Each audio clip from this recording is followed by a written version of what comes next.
you frustrated that the federal government hasn't started the booster program for those that received the vaccine first? No, I'm just. There are some things that I can stand here and talk to you for very long periods of time about in great detail, and there are some things that I can't. So the booster program is for the Commonwealth government. But look, what we want, it's not a sense of criticism. It's just what we would really appreciate. I think is some clarity as soon as we can, and I'm sure the Commonwealth's working towards that.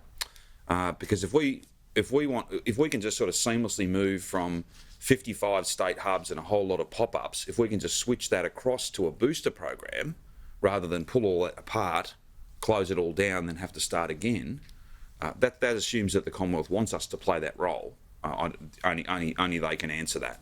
But we're certainly happy to do that work, because ultimately the consequences of that not being done well, that'll be something that's very real for all of us. But many of those workers are like state nurses, doctors Exactly. in our health system Exactly. that may not be protected going into the next year. So isn't that more an issue that Victoria could get ahead of and try and say to the Commonwealth, we need to start these booster shots for these people because they're not protected? No, we've certainly made that point. Well. We've certainly made that point. But there's no argument. I think it's more about how you do it, not whether we will.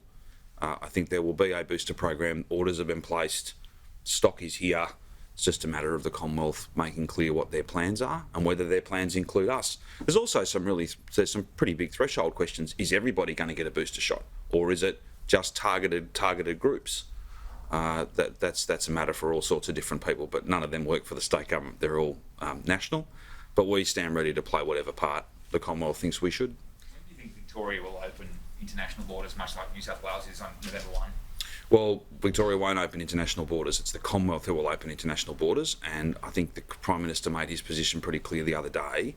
But I'm very keen that we have a National Cabinet meeting and that we get everybody on the same page, and that there's, as best we can, a consistent quarantine process, a consistent set of dates for when different groups of people, whether they're international students, business visas, returning Australians, whether they be permanent residents or Australian citizens, whatever other kind of green zone arrangements that the Commonwealth may well, like a New Zealand type arrangement, if they've got others of those that they want to put forward, all of that really does fall to the Commonwealth government.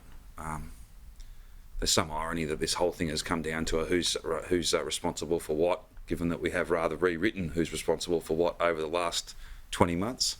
But I don't issue visas or passports. That's a matter for the Commonwealth government. But we want to have, and be in no doubt, we will have a quarantine system that is as light touch as possible.